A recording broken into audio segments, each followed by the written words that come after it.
से एक प्रश्न बार बार आ रहा है कि जैसे गणेश जी का विराजमान किया अभी महाराष्ट्र आदि में, दक्षिण भारत आदि में काफ़ी इसका प्रचलन है महाराज जी। उनका 5 दिन 11 दिन उसके बाद विसर्जन हो जाता है महाराज जी।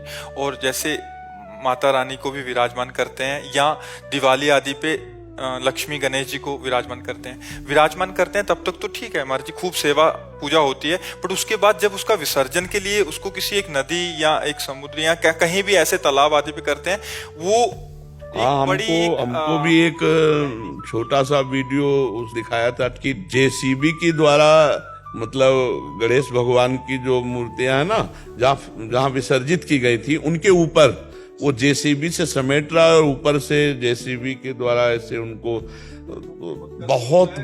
यही बहुत हानि का विषय है, बहुत हानि का विषय। हम जिनको तिलक लगाए, जिनकी आराधना की, जिनको भोग लगाया और उनकी बाद में ऐसी स्थिति की जेसीबी उनके ऊपर चले, उनको रौंदा जाए, तो हमें तो लगता है कि चाहे अम्बा की चाहे गणेश जी की, हम कह रहे हैं कि अगर आप उनकी आराधना करते हो और आपका विसर्जन का ही स्वरूप है, ऐसा तालाब बनवा दो कि जिसमें जल खूब भरा हुआ है और उसको मुझे विसर्जित कर दो कि ना मूर्ति दिखाई दे और ना उसमें किसी भी तरह के इस तरह की जेसीबी या ऐसा कोई कुछ करना पड़े। बार बार बढ़िया जल भर दो, खूब गहरा खुदवा दो और उसमें समाधिस्थ कर दो। या आपके पास इतना पैसा नहीं है तो जितनी गणेश जी की छवि है उतना गड्ढा करवाओ और हाथ 2 हाथ 4 हाथ नीचे लेवल से ऐसी जगह जहां पैर न पड़ते हो, मतलब नदी का किनारा है या कहीं ऐसे, और समाधिस्थ कर दो।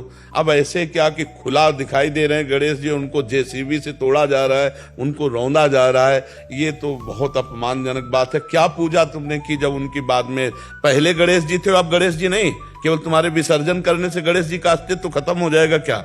गणेश जी तो गणेश जी ही हैं, हमारे प्रभु की छवि है और हमारे प्रभु की छवि 4 दिन पूजी, इसके बाद फिर ऐसा नहीं थी। उन्होंने कल परसों एक प्रश्नकर्ता ने लिखा था कि वो हमारे विघन लेके 11 दिन बाद चले गए। नहीं, तो विघन हरता के शरीर में विघन आ जाएगा क्या? विघन हरता के शरीर में विघन आ जाएगा तो विघन का मतलब ये कि उनके ऊपर जैसे भी चलवाओ तुम, बाद में विघन नहीं और पाप ऊपर चढ़ जाएगा, अपराध बनेगा और दुर्गति होगी। महाराज जी, क्या ऐसा कर सकते हैं जैसे जो छोटी मूर्तियां कुछ भी लेके आए, प्रतिमा लेके आए, उसको विराजमान करके हम रख सकते हैं? बहुत सुंदर है, बहुत सुंदर करना चाहिए। पूरे विश्व ब्रह्मांड के सबके पाप को लेकर एक क्षण में भस्म कर देंगे, उनके ऊपर कोई फर्क पड़ेगा? गणेश जी को समझा क्या है, दुर्गा देवी को समझा क्या है, अम्बा को समझा क्या है? जहां हजारों मूर्तियां एक दूसरे में ऐसे ऊपर से जेसीबी चल रही, ये तो नहीं ठीक है, ये तो बिल्कुल ठीक नहीं है। हमें लगता है बहुत सम्मान से उनको समाधिस्थ किया जाए, बहुत सम्मान से विसर्जन किया जाए, जिससे उनके ऊपर जल रहे या रज रहे, खुला ऐसे नहीं दिखाई देना चाहिए। और इस तरह का बर्ताव जो करते हैं वो ठीक नहीं। महाराज जी, इससे अपराध भी लगता है? बहुत बड़ा अपराध लगता है। लोग जानते हैं मंगल मूर्ति गणेश बप्पा का पूजन करके और आपने ऐसे, हम कह रहे हैं कि अगर विसर्जन की पद्धति है तो अगाध जल जहां हो तो एक सरोवर बनवा दो ना, और उसमें सब लोग मिलकर के गणेश जी के छवि को और गणेश जी की ऐसी प्रतिमा का निर्माण हो जो रज से हो, जो जल के संसर्ग में वो घुल करके रजमय हो जाए, ऐसे कि दिखाई दे रहे हैं गणेश जी, उसके ऊपर आप देखो अपने धर्म का स्वरूप है कि अगर आपके सामने गणेश जी की छवि रख दी जाए, तलवार हाथ में लिया जाए, तो सच्ची बात है कि हम गला अपना कटवा सकते हैं, पैर से नहीं रौंद सकते। और उन्हीं को हम देख रहे हैं, जेसीबी के ऊपर जेसीबी चल रही है, उनको बटोर रहे हैं उनको। तो ये बहुत मतलब अपराध की बात है, चाहे वो दुर्गा देवी का हो, चाहे लक्ष्मी गणेश जी का हो। गांव में देखो ना, लक्ष्मी गणेश जी नए ले आए, पुराने वाले पीपल के नीचे रख दिए।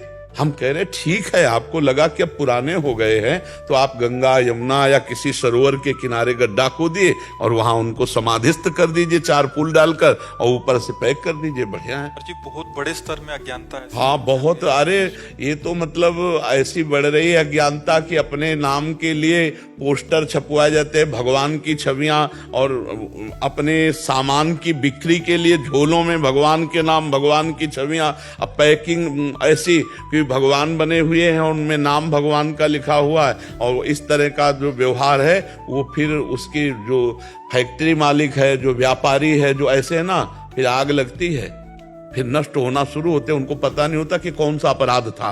अब वहीं भगवान की छवियां बनी हुई हैं, ऐसी झोलों में नहीं आती, ऐसे कार्डों में ऐसे आती हैं, पोस्टरों में ऐसे छप रहे हैं, तो अपने सनातन धर्म की मर्यादा को अपने लोग ही नष्ट कर रहे हैं, फाड़ के फेंक दिया नाली में। तो ये चीजें अपनी उपासना, अच्छा जिनको हम सिंहासन में विराजमान किया और उन्हीं को जो हम देखते हैं कि कूड़ा करकट की तरह उनके साथ बर्ताव हो रहा है, तो कैसे कैसे लाभ प्राप्त होगा। हमें तो लगता है उतनी ही मूर्तियों का निर्माण हो जितने का हम सम्मान पूर्वक, अब घर घर आपने पूजा की, उसके बाद एक जगह से फेंक दिया और फिर इस तरह से कबाड़ की तरह उनके साथ व्यवहार किया जाए, ये बहुत अपराध की बात है और ये बहुतायत हो रही। अभी नौ दुर्गा आएंगे, अब देवी जी को वो शेरवाएंगे जाके, अष्टभुजा ऐसे ऐसे पटक देते हैं जा करके, और बाद में जहां वहां जल कम हुआ सब एकत्रित हुई, फिर वही यही क्रिया होती है। तो हमें लगता है कि ऐसे पवित्र रज की मूर्तियों का निर्माण हो जो जल में जाते ही 2-4 घंटे में अपने स्वरूप से जलमय हो जाएं, और अगाध जल का एक सरोवर बनाया जाए उसमें, या ऐसा समाधि देने के लिए ऐसा गड्ढा खोद कर उनको यथावत समाधि, ऐसे इस तरह के व्यवहार से अपराध लगता है, और वो अपराध फिर हानि करता है, वो अपराध हानि करता है। ये लोग समझते नहीं है, इससे खिलवाड़ नहीं है। भगवत प्रतिमाओं का अपमान करना है, खिलवाड़ नहीं है।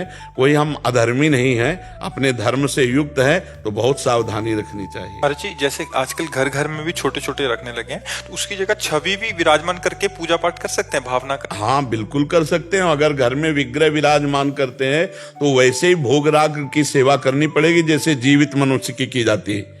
ऐसे नहीं कि आप प्रिया प्रीतम घर में ले गए और 2 दिन 4 दिन हो गए भोग नहीं लगाया तो उससे पाप लगेगा। सुबह जैसे आप बाल भोग करते हैं ऐसे प्रभु को बाल भोग पवाइए, राजभोग करते हैं तो राजभोग पवाइए, रात्रि में पाते हैं तो रात्रि में पवाइए, शयन करते हैं तो उनको शयन कराइए, प्रातःकाल फिर उठाइए। ऐसे नहीं कि मूर्ति लेके बाजार से गए शोभा के लिए रख लिए, ऐसा नहीं है, ऐसे से अपराध बनता है। इससे तो अच्छा छवि टांग लो। उनकी भी प्रतिमा की वैसे ही सेवा कर सकते की जा सकती है, पूरी की जा सकती है, प्रतिमा की पूरी सेवा की जा सकती है।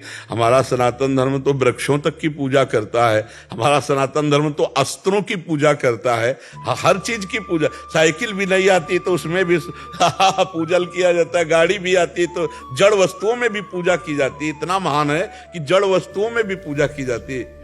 विश्वकर्मा के दिन मशीनों की पूजा, हाँ वही की जाती है। और आर्मी वाले शस्त्रों की पूजा करते हैं, बलिदान देते हैं, वो सब उनके लिए शस्त्र उनका साथ भगवान का स्वरूप माना जाता है। बिल्कुल।